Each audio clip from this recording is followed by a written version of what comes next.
എല്ലാവർക്കും സുഖമാണെന്ന് വിശ്വസിക്കുന്നു. ഡെയിലി അപ്ഡേറ്റിലേക്ക് എല്ലാ ആളുകൾക്കും സ്വാഗതം. നാളെ ജനുവരി 18-ാം തീയതിയും തുറന്നുള്ള ദിവസങ്ങളിലും നിങ്ങൾ ശ്രദ്ധിക്കേണ്ട വളരെ പ്രധാനപ്പെട്ട കാര്യങ്ങളാണ് ഈ ഒരു വീഡിയോയിൽ വ്യക്തമാക്കുന്നത്. വീഡിയോയുടെ വിശദാംശങ്ങളിലേക്ക് കടക്കുന്നതിന് മുമ്പ് കൂടുതൽ ആളുകളിലേക്ക് ഇൻഫർമേഷൻ എത്താൻ ഷെയർ ചെയ്യുക, ലൈക്ക് ചെയ്യുക. ഫേസ്ബുക്കിലൂടെ കാണുന്ന ആളുകൾ ഫോളോ ചെയ്യുക. വീഡിയോയുടെ വിശദമായ വിവരങ്ങളിലേക്ക് വരാം. നിരവധി രോഗങ്ങൾക്ക് മരുന്ന് കഴിക്കുന്നവരാണ് നമ്മൾ ഓരോരുത്തരും. വലിയൊരു തുകയാണ് മരുന്നിനായി ചിലവഴിക്കുന്നത്. എന്നാൽ ബ്രാൻഡ് മരുന്നുകളെ അപേക്ഷിച്ച് ജനറിക് മരുന്നുകൾക്ക് നിലവാരം കുറവാണ് എന്ന തെറ്റിദ്ധാരണയിലാണ് പല ആളുകളും ജീവിക്കുന്നത്. എന്നാൽ ഈ പൊതുധാരണ തിരുത്തുന്ന വിവരങ്ങളാണ് ഇന്ത്യയിലെ ആദ്യത്തെ സ്വകാര്യ മരുന്ന് ഗുണനിലവാര ഓഡിറ്റിങ്ങിലൂടെ പുറത്തു വന്നിരിക്കുന്നത്. കേരളം ആസ്ഥാനമായി പ്രവർത്തിക്കുന്ന mission four ethics and science in health care എന്ന സന്നദ്ധ സംഘടനയുടെ നേതൃത്വത്തിലായിരുന്നു പഠനം. പൊതുജനങ്ങളിൽ നിന്നും സമാഹരിച്ച ഫണ്ട് ഉപയോഗിച്ച് നടത്തിയിട്ടുള്ള പഠനം ഇന്ത്യയിൽ ജനകീയ പങ്കാളിത്തത്തോടെ നടക്കുന്ന ഏറ്റവും വലിയ ശാസ്ത്രീയ ഗവേഷണങ്ങളിൽ ഒന്നാണ്. ഈ മരുന്നുകൾ കേന്ദ്ര സർക്കാരും US FDA അംഗീകരിച്ച അതീവ സുരക്ഷാ ലാബുകളിലാണ് പരിശോധിച്ചത്. പ്രമുഖ കമ്പനികളുടെ ബ്രാൻഡ് മരുന്നുകളും പ്രധാനമന്ത്രി ജൻ ഔഷധി മരുന്നുകളും Kerala medical service corporation KMSCL വഴി സർക്കാർ നൽകുന്ന മരുന്നുകളും ഒരേപോലെ ഗുണനിലവാരം ഉള്ളതാണ് എന്ന് ലാബ് പരിശോധനയിൽ തെളിഞ്ഞു. മരുന്നിലെ ഘടകങ്ങളുടെ അളവ്, ലയിച്ചു ചേരാനുള്ള കഴിവ്, ശുദ്ധി എന്നിവയെല്ലാം കേന്ദ്ര സംസ്ഥാന സർക്കാരുകൾ വിതരണം ചെയ്യുന്ന വില കുറഞ്ഞ മരുന്നുകളിലാണ് മികച്ച നിലവാരം പുലർത്തിയത് എന്നാണ് കണ്ടെത്തിയിട്ടുള്ളത്. ബ്രാൻഡ് മരുന്നുകളെ അപേക്ഷിച്ച് ജനറ്റിക് മരുന്നുകൾക്ക് 49% വരെ വില കുറവാണ് എന്നതും പ്രത്യേകമായി കണ്ടെത്തലിന്റെ റിപ്പോർട്ടിൽ രേഖപ്പെടുത്തിയിട്ടുണ്ട്.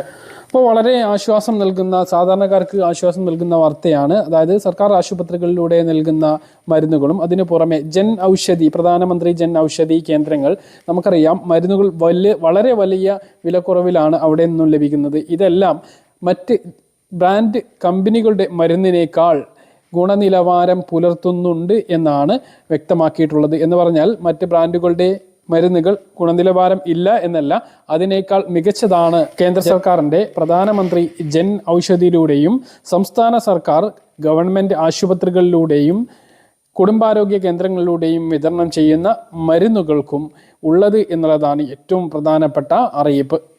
മറ്റൊരു പ്രധാനപ്പെട്ട അറിയിപ്പ്, വയനാട് ദുരിതബാധിതർക്ക് സർക്കാർ നൽകുന്ന ധനസഹായം തുടരാൻ തീരുമാനിച്ചു.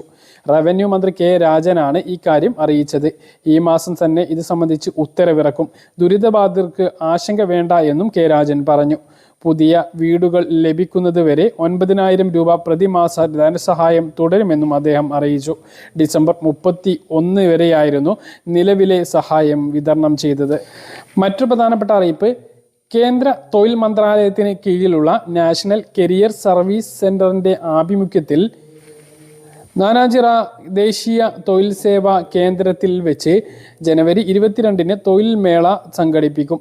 തൊഴിൽ മേള 2026 എന്ന് പേരിട്ടിട്ടുള്ള പരിപാടി തിരുവനന്തപുരം, കൊല്ലം ജില്ലകളിലെ ഉദ്യോഗാർത്ഥികളെ പങ്കെടുപ്പിക്കുന്ന തൊഴിൽ മേളയിൽ IT, automobile, management, technical marketing, insurance മേഖലകളിലെ തൊഴിൽ ദാതാക്കൾ പങ്കെടുക്കും. എല്ലാ തരത്തിലുള്ള തൊഴിൽ അന്വേഷകർക്കും മേളയിൽ പങ്കെടുക്കാം. കൂടുതൽ വിവരങ്ങൾക്ക് 85 90 51 66 69 എന്ന നമ്പറിൽ വിളിക്കാവുന്നതാണ്. സംസ്ഥാനത്ത് സാമൂഹ്യ സുരക്ഷ, ക്ഷേമ പെൻഷനുകൾ കാത്തിരിക്കുന്ന ആളുകൾക്ക് വളരെ പ്രധാനപ്പെട്ട അറിയിപ്പുകൾ വന്നിട്ടുണ്ട്. അതോടൊപ്പം തന്നെ ഈ മാസത്തെ പെൻഷൻ വിതരണവുമായി ബന്ധപ്പെട്ട അറിയിപ്പും ഉണ്ട്. പെൻഷൻ മുടങ്ങാതിരിക്കാൻ തീർച്ചയായിട്ടും ഈ പറയുന്ന കാര്യങ്ങൾ ശ്രദ്ധിക്കുകയും ചെയ്യേണ്ടവർ ചെയ്യുകയും വേണം. അതുകൊണ്ട് തന്നെ വീഡിയോ മുഴുവനായിട്ടും കാണുക. കൂടുതൽ ആളുകളിലേക്ക് എത്താൻ ഷെയർ ചെയ്യാൻ മറക്കരുത്. സംസ്ഥാനത്ത് സാമൂഹ്യ സുരക്ഷ ക്ഷേമ പെൻഷൻ വിഭാഗത്തിൽ വിധവാ പെൻഷൻ വാങ്ങുന്നവരും 50 വയസ്സിന് മുകളിലുള്ള അവിവാഹിത പെൻഷൻ വാങ്ങുന്ന ആളുകൾക്കുമുള്ള അറിയിപ്പ് എത്തിയിട്ടുണ്ട്. പല ആളുകളും മുമ്പ് ഇത് ചോദിച്ചിരുന്നു. അന്ന് കൃത്യമായിട്ടുള്ള ഒരു അറിയിപ്പ് ലഭിക്കാത്തത് കൊണ്ടാണ് തദ്ദേശ സ്ഥാപനങ്ങളിൽ വിളിച്ച് ചോദിക്കാൻ വേണ്ടി പറഞ്ഞിരുന്നത്. ഇപ്പോൾ ഔദ്യോഗികമായി സംസ്ഥാനത്തെ മിക്കവാറും പഞ്ചായത്തുകൾ, മുനിസിപ്പാലിറ്റികളിൽ നിന്നെല്ലാം ഈ ഒരു അറിയിപ്പ് വന്നിട്ടുണ്ട്. അതായത് സംസ്ഥാനത്തെ സാമൂഹ്യ സുരക്ഷാ പെൻഷൻ വിഭാഗത്തിൽ വിധവാ പെൻഷൻ വാങ്ങുന്ന ആളുകൾ പുനർവിവാഹിതയല്ല എന്ന സർട്ടിഫിക്കറ്റും, അവിവാഹിതരായിട്ടുള്ള 50 വയസ്സിന് മുകളിലുള്ള സ്ത്രീകൾ വിവാഹിതയല്ല എന്ന നോൺ മാരേജ് സർട്ടിഫിക്കറ്റുകൾ അതായത് തദ്ദേശ സ്ഥാപനങ്ങളിൽ ഹാജരാക്കണം എന്നുള്ള അറിയിപ്പാണ് വന്നിട്ടുള്ളത്. സാധാരണഗതിയിൽ ജനുവരി മാസത്തിൽ തന്നെയാണ് അത് ഉണ്ടാകാറുള്ളത്. പക്ഷെ ഈ മാസം ഈ ഒരു മാസങ്ങളിലാണ് ഇലക്ഷനുമായി ബന്ധപ്പെട്ട കാര്യങ്ങൾ നടന്നത്. അതുപോലെ തന്നെ തദ്ദേശ സ്ഥാപനങ്ങളിൽ ഭരണം മാറുന്നതുമായി ബന്ധപ്പെട്ട നടപടികൾ ഉണ്ടായിരുന്നു. അതുകൊണ്ട് ഇതിന്റെ ഒരു താമസം വിവിധ തദ്ദേശ സ്ഥാപനങ്ങളിൽ ഉണ്ടായിരുന്നു.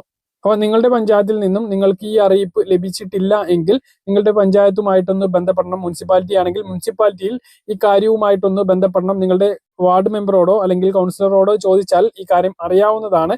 ഇത് ആവശ്യപ്പെട്ടിട്ടുണ്ട് എങ്കിൽ ഉടനെ സമർപ്പിക്കാൻ വേണ്ടി ശ്രദ്ധിക്കുക. എന്തായാലും ഇതിനൊരു അവസാന തീയതി ഇപ്പോൾ വ്യക്തമായിട്ട് പറഞ്ഞിട്ടില്ല. പല സ്ഥലങ്ങളിലും അതായത് പല പഞ്ചായത്തുകളും ജനുവരി 31 എന്ന ഡേറ്റ് അവസാന തീയതിയായിട്ട് പറയുന്നുണ്ട് എങ്കിലും ഔദ്യോഗികമായിട്ട് അവസാന തീയതി പ്രഖ്യാപിച്ചിട്ടില്ല. അപ്പോൾ അക്ഷയ വഴി നോൺ മാരേജ് സർട്ടിഫിക്കറ്റ് വില്ലേജ് ഓഫീസറിൽ നിന്നും നേടിക്കൊണ്ട് തദ്ദേശ സ്ഥാപനങ്ങളിലാണ് ഇത് സമർപ്പിക്കേണ്ടത്.